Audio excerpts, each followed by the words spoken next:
In the oil and gas era, the oil and gas belongs to us, Ugandans. We have the banks here which we expect to support us to be able to get there. The other gentlemen coming in with their finances from abroad are better placed with very low interest rates. I'll talk for the logistics industry. We got a contract, something I met the banks and they used this English I've never heard. It's a blue chip company. I know what you know what that means. Blue chip company, it always pays. It is known by everybody, okay? I have my contract, I flash it around to the banks. I'm actually even, I subscribe to Stanbic Bank. I was there. They told me, first of all, there's something they called asset financing. I have visited every single asset finance company in this country. I was given to supply 30 trucks. The asset financing companies all wanted you, first of all, to put up 30% on the table before you move, of 30 trucks, which is 9 trucks, okay? Secondly, they would like you to sign a joint venture with them, and thereafter they will supply you something they call lease financing. That is theft. Yes, it is theft. We have looked at something they call, while somebody was talking, you were questioning the gentleman in insurance. The gentleman is misrepresenting the insurance companies. When you go to the banks and you have something to present and you tell them, look, there is something, have you ever had something they call an insurance guarantee? They tell you those things don't work. I'm wondering, you are Bank of Uganda, you are the regulator, Minister of Finance recognizes insurance guarantees, the banks don't recognize these insurance guarantees. Do they? They don't. We are wondering whether we are in a country where we have got laws which are synchronized, or these guys live different from the bankers. We have had, even to run abroad and get bank guarantees, I will mention, from Exim Bank, Euro Exim Bank. Euro Exim Bank says, I will give you a guarantee because you are desperate, you want to perform, right? Euro Exim said, I'll give you a guarantee, you only pay me 7% and it is there. You go to the supplier says, okay, when you tell me to be brief, when we are here to find solutions for the oil and gas for us to join, I don't get it. I came here, I gave you my time. Sir, you have said I ask as many questions and express as much as I can. How can you expect me to be in front of a regulator when the banks are sitting here and you ask me to be brief? I am sorry, I would like you to give me more time, Madam Glory. Please go Sir, ahead. again, my name is Jaffer Abdallah Farjala.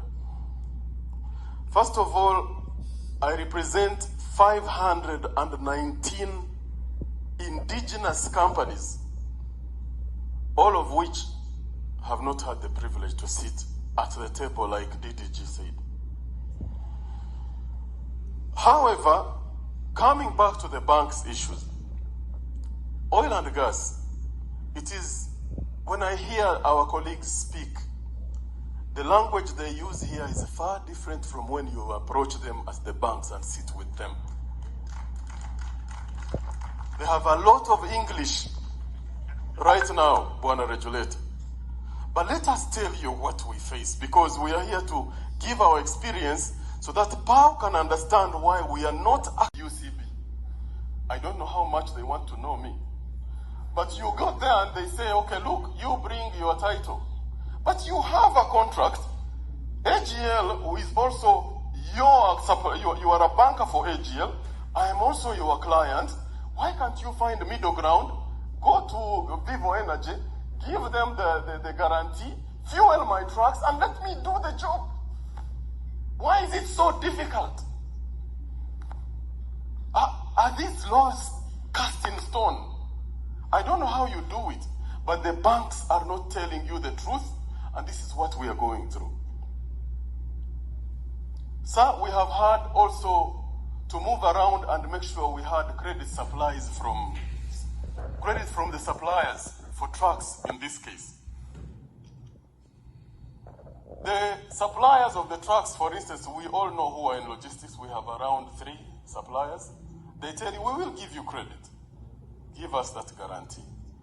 Now, when you take this guarantee and tell the bankers, I will give you an insurance guarantee, can you monetize? Because normally these companies want a 20%. Give us 20% and we'll give you credit for 12 months. No interest.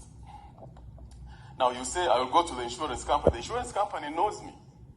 The gentleman was talking about bonds. We do customs bonds. These customs bonds, we sign counter guarantees against them, for which we have to pay. They know us better.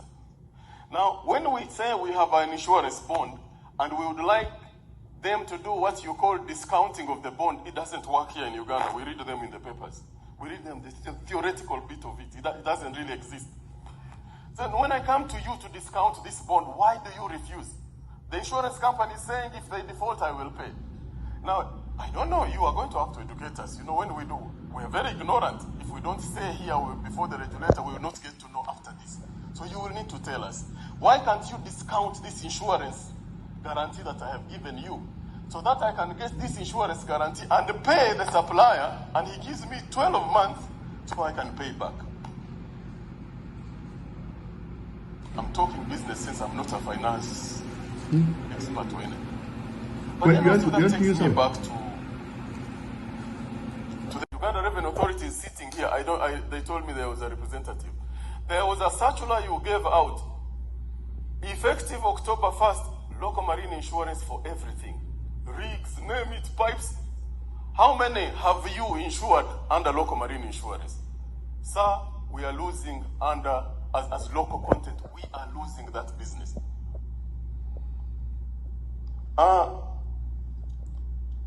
There is something you talked about, Petroleum Investment Fund. We have never heard about it. At least I have not. Have you?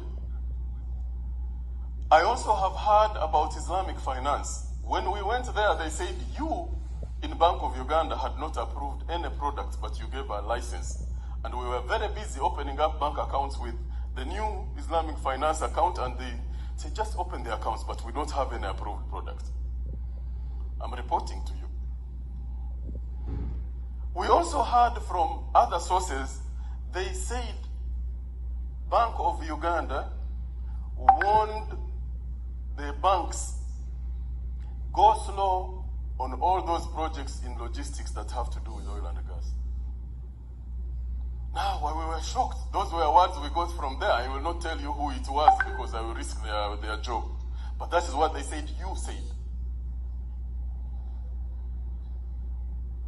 Now, somebody's talked about the banker who speaks very eloquently.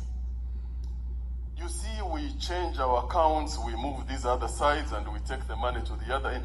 I mean, really, are we short of legal ideas where you know AGL is giving me a contract and it is supposed to pay me in account of Stanbic, and you mean there are no instruments where you can say all payments must be tied to this, and can we talk to the supplier and we make sure that the money comes to us, so that is a guarantee for you to give me what is required. In the logistics industry, the biggest percentage of expense is fuel. You have the trucks. All these major players don't want to use their money. The banks don't want to give you their money. You have a contract which is a piece of paper. You go to Vivo, they said, well, give us a guarantee. You go to your bank, which you have been with. Actually, I was with Stanbic since it was UCB. I don't know how much they want to know me. But you go there and they say, okay, look, you bring your title. But you have a contract. AGL, who is also you are a banker for AGL. I am also your client. Why can't you find a middle ground? Go to Vivo Energy, give them the guarantee, fuel my trucks, and let me do the job. Why is it so difficult? Are these laws cast in stone? I don't know how you do it, but the banks are not telling you the truth, and this is what we